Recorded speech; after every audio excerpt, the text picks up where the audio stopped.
Larry, I'll hand over to you, sir. All right, thank you, Mayor and members of City Council. City Council uses a consent agenda for items that are non-controversial and routine. Consent agenda is acted upon by one motion and vote of council. I may be removed from the consent agenda and placed on the regular agenda at the request of council or a citizen with the consent of council. The consent agenda contains the following items. First item is for the purpose of approving 3 budget amendments. The first is to accept funds for the fire department regarding a grant in the amount of $750 from the Firefighters Burned Children Fund to be used to purchase an iPad for public education and to accept a donation in the amount of $500 from Ms. Robinson. The second item, a second budget amendment, is to accept $2,700 from the Economic Development Operations account from the Industry Supervisors Seminar Series. The third is to accept $1,498 donation from Friends of Ellen Fitzgerald Senior Center for use in that facility.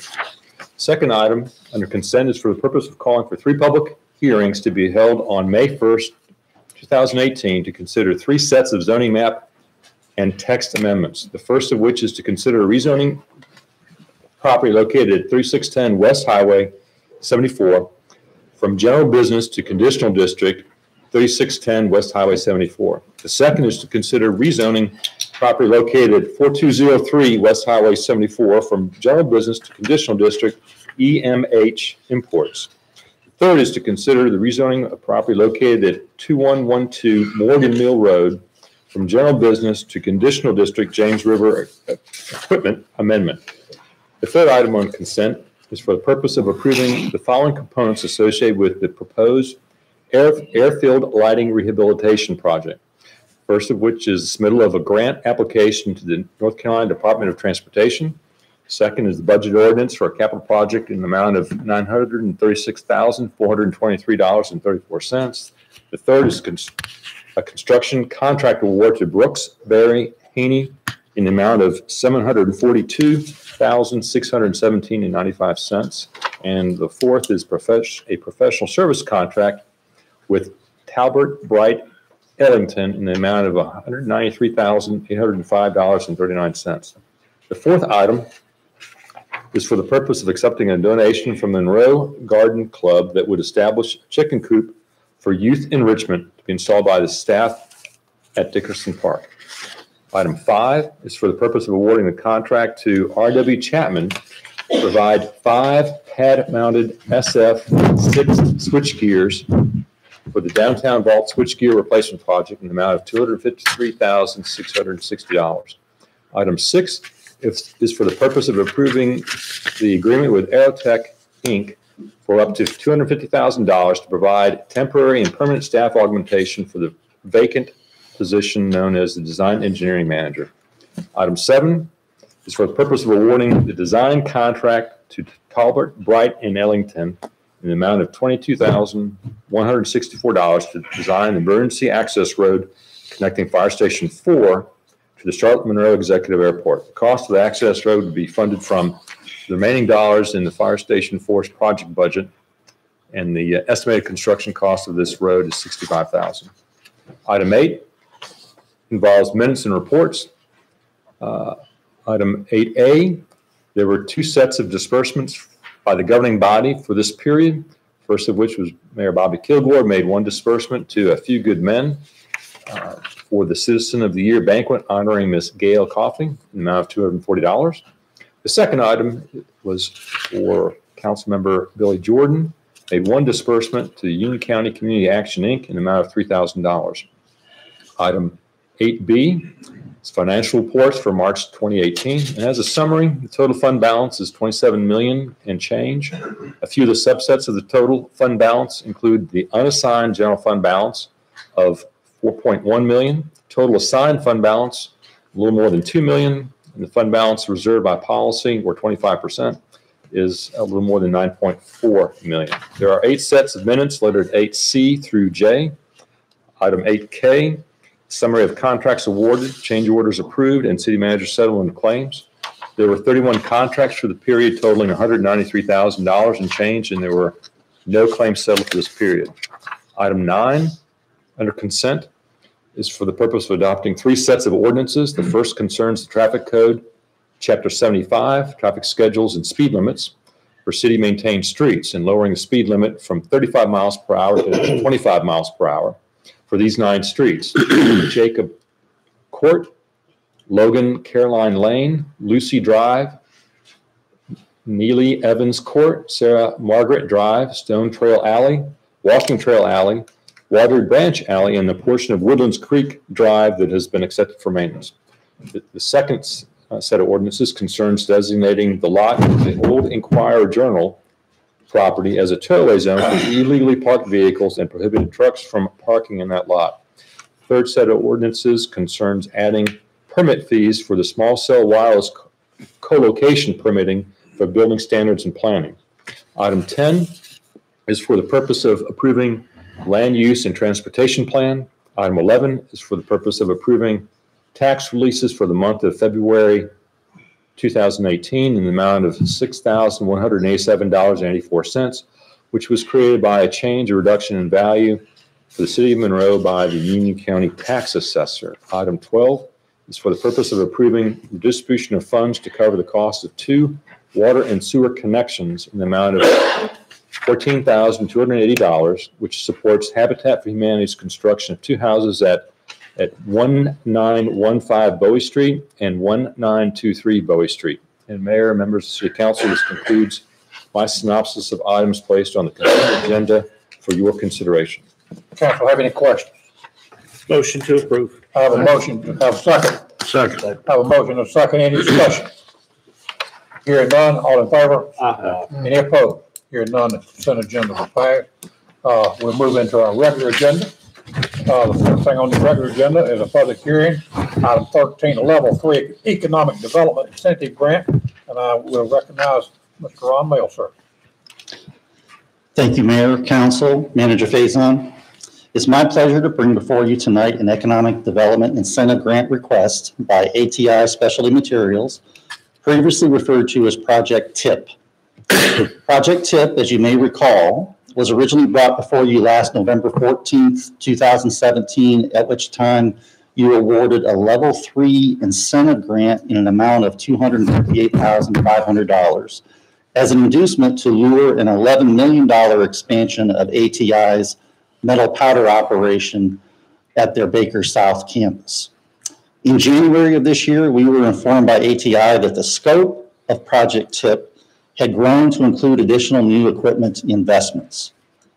The total potential investment for Project TIP is now targeted at $20 million, with the creation of 5 to 10 new jobs paying an average wage of $60,000. Other locations under consideration for this investment include corporate sites in the United States, as well as the United Kingdom. Given the opportunity to attract a much larger Project TIP, we are asking City Council to terminate the original incentive grant agreement executed last November the 14th and award a new level 3 economic development incentive grant in an amount not to exceed $470,000 to be paid over a 5-year period beginning in fiscal year 2021. Of course, the grant will be based upon the Union County Tax Office's appraised value each year on the company's anticipated investment of $20 million in new building and equipment. Based on this investment and holding all factors constant, including depreciation, the company would pay estimated ad valorem taxes on the new taxable investment of $586,300 over the same grant period. Of course, actual tax revenue to the city will be based on the current tax rate applied to the assessed value of the investment each year after depreciation. This project has a cost-benefit analysis ratio of 1.65 to 1 over the first 5 years or the grant period, and that increases to 10.98 to 1 over the life of the project. Wanted to let you know also we will bring this project to the Union County Board of Commissioners on April the 16th, where we will request termination of an earlier grant and an award of a new economic development grant. With that, I'd like to recognize Mr. Scott Vallandigham. Scott is Director of Engineering at ATI Specialty Materials, and he's available to answer any questions that you all might have. All I would like to say is we consider y'all one of our prime people in the industry division. So we're proud to have you here. And there's not a finer outfit around than ATI. Yeah, we're certainly glad to have ATI. It's a big part of Monroe. And certainly we appreciate the addition you did at Baker's. I said a couple of years ago, whenever it was, but recently. And certainly, we certainly would want this 20 million spent right here again in the city of Monroe. So thank y'all for doing that, and thank y'all for giving us the opportunity to work with you. We're here to work with you, and thank you for what you do for our citizens, for the jobs that you produce here in the city of Monroe, and the payroll that you produce here in the city of Monroe. So we want to say thank you for that. Any questions, Ron? Have none. This is a public hearing. Anyone here who would like to speak in favor? Anyone who'd like to speak in opposition? Mayor, I move Well, let me close it. Well, hearing none, I'll close the public hearing. It's time to take action. I move we terminate the past economic development grant and approve the new one. Second. I have a motion and a second. Any comment, discussion? Hearing none, all in favor? Any opposed? Hearing none, on the pass. Thank you, Scott. I appreciate you coming down. Thank you for coming out tonight. Thank you, Scott.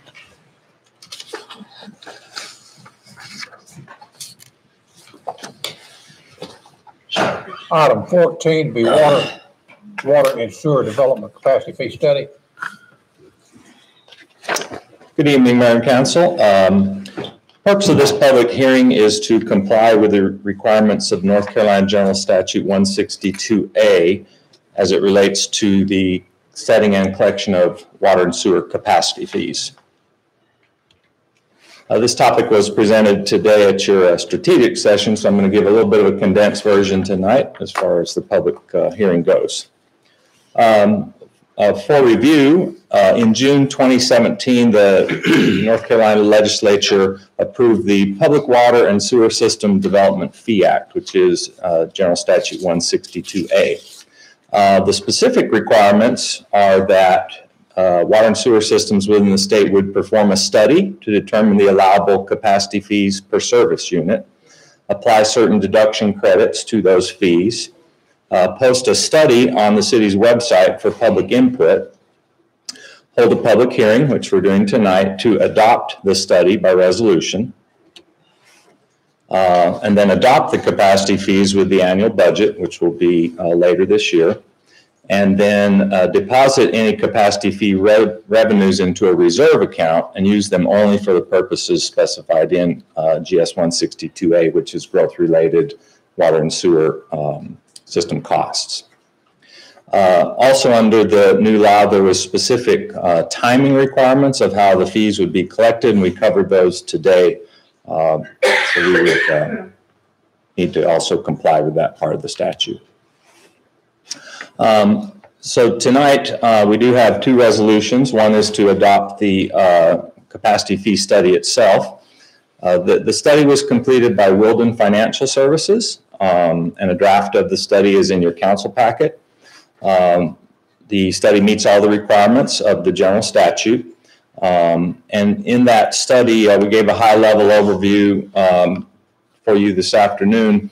Wilden Financial used the two methods that are allowed in the statute, which are the buy-in method and the marginal cost method, that let us allocate those water and sewer capacity fees to either existing expenses that we have made to generate capacity for new growth, or future costs, which would be the marginal cost component. And the findings of the study were that we could be charging in the allowable column a total of $5,880 for water sewer combined in those relative percentages shown there. And comparing that to our current fees, which are somewhat lower than that, $4,736, with a slightly different water and sewer percentage. Staff is recommending, because we received no public comments during the 45-day posting period, the recommendations that we're bringing to you tonight are consistent with what was presented to the Public Enterprise Committee at their February meeting. So tonight we are recommending that Council approve the first resolution, which will adopt the capacity fee study, and then a second resolution, which will establish the capital reserve account, allowing revenues from those capacity fees to be deposited per the general statute. So those are the only two actions needed tonight. Then in May, we will be bringing you recommendations on the fees. That will be presented at the May 1st council meeting. We are recommending a rebalance of the capacity fees based on those percentages that we showed you compared to the original, and also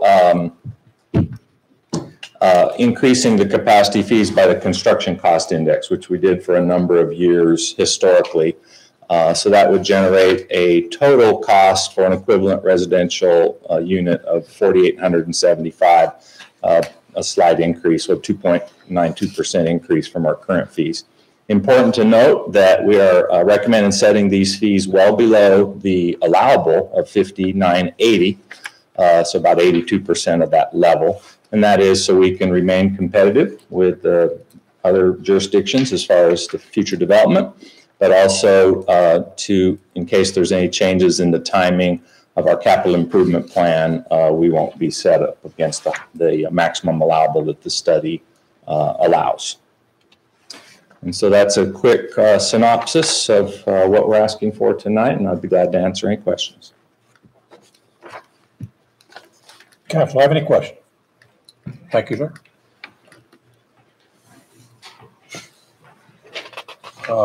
Okay. Have a motion? You have to have the hearing, sir. Sure.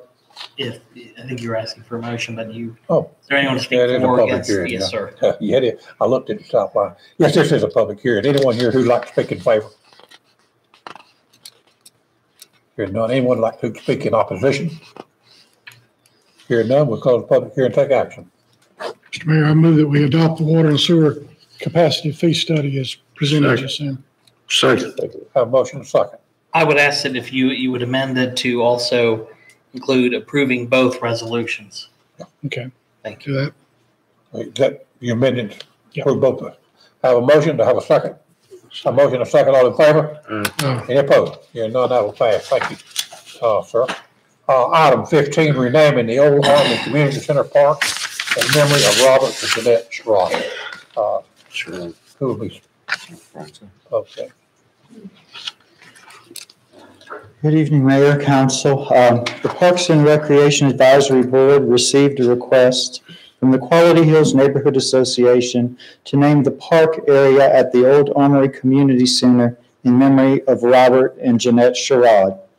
Quality Hills Neighborhood Association President Florence Miller presented this request on their behalf at the March 20th Parks and Rec Advisory Board meeting. Ms. Miller stated that both Robert and Jeanette Sherrod made many contributions not only to this community, but to the city as a whole. Robert served as the center director for many years at the Winchester Recreation Center, where he provided programs and managed the facilities. During this time, he was a positive role model for the youth in this community. Jeanette worked for many years with the Union County Agricultural Extension Service, providing a variety of programs for both youth and adults. They both enjoyed working with our youth and were influential members of the Quality Hills community. In addition, Mrs. Sherrod was recognized as the Union County Woman of the Year in 1995 for her volunteer contributions and dedicated service to Union County. Based on these contributions, it is felt that the naming of the park in their memory would be both appropriate and fitting. In review of the city's naming of public facilities and lands in recognition of individuals' policy, both the Parks and Recreation Advisory Board and staff feel that this request is appropriate and meets the established criteria. In accordance with the guidelines in this policy, an opportunity for public input was provided at the Parks and Recreation Advisory Board regular meeting of March 20th, 2018. And there's copies of the minutes in your staff report, and any other additional support documentation is there for your review. The Parks and Recreation Advisory Board and staff recommend that council approve the request by the Quality Hills Neighborhood Association to name the Old Armory Community Center Park in Robert and Jeanette Sherrod's memory. So I'm gonna stand up because those two people. And we have the Quality Hills Neighborhood and Parks and Rec here tonight. Yeah, I'm gonna stand up. There was not two better people than Robert and Jeanette Sherrod, and they did a lot for the city of Monroe, and they're gonna be missed. So I make the motion that we name the park after Robert and Jeanette. I have a motion. Do I have a second? I have a motion and a second. Any discussion? Hearing none. All in favor? Aye. Any opposed? Hearing none. The level pass.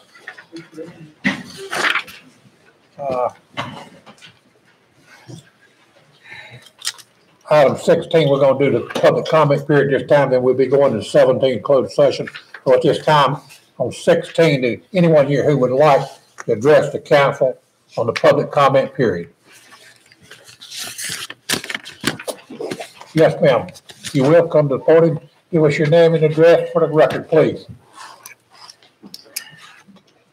Good evening, Mayor and Council. My name is Jennifer Smith. I live at 109 West Houston Street. And I sit on the proud and honored to sit on the Historic Commission. Yesterday, we had our annual once a month meeting. And we had a resident that was extremely upset. She felt like she had been misled. She wanted to install vinyl windows in her historic home, and per the guidelines, it's not allowed. So when we tried to, go over this information with her, like I said, she wanted us to buy her house back, and I mean, it just went on and on and on. It got to the point where we were really nervous about even exiting where she was standing out in the hallway. But I was wondering if there's any possible way, and it would help our job as guidance for everyone that comes before us, if these guidelines could be recorded at the Register of Deeds. Then when a realtor pulls any tax information or anything involving the home, it would be right there. And it wouldn't look like we're all sitting up here making these rules up by ourselves. It also would help any real estate paralegal, that pulls the information for the closing with the attorney. They would have all the information right there. And I think it would resolve all of this. I've asked several times if this could be done. I don't know if it can be.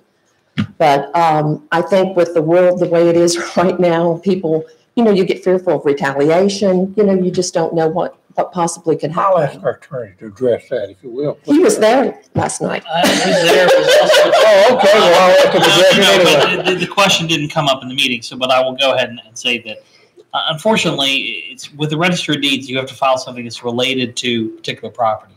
We wouldn't want to go where you have to file it for every single property in the district. Now, what we can do is we can discuss this with our planning director, who had to step away, of making sure that the guidelines are available on the website and to ensure that it is as available as possible.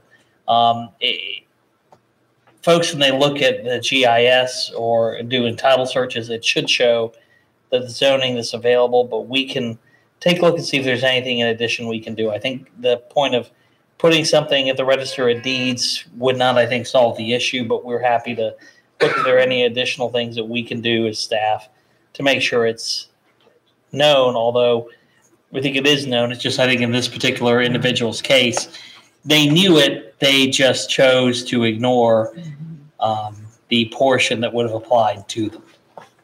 Right. Okay, we'll start to see what we can do. Thank you very much. Anyone else who'd like to address the council? Hearing none, we'll close this hearing and we'll take item 17. We'll go into closed session this time. Somebody read that, please. Mr. Mayor, I move we go into closed session pursuant to North Carolina General Statute Sections 143-318.11A1 and A6 to prevent the disclosure of information that is privileged or confidential pursuant to the law of the state or of the United States, or not considered a public record within the meaning of Chapter 132 of the General Statutes, and to consider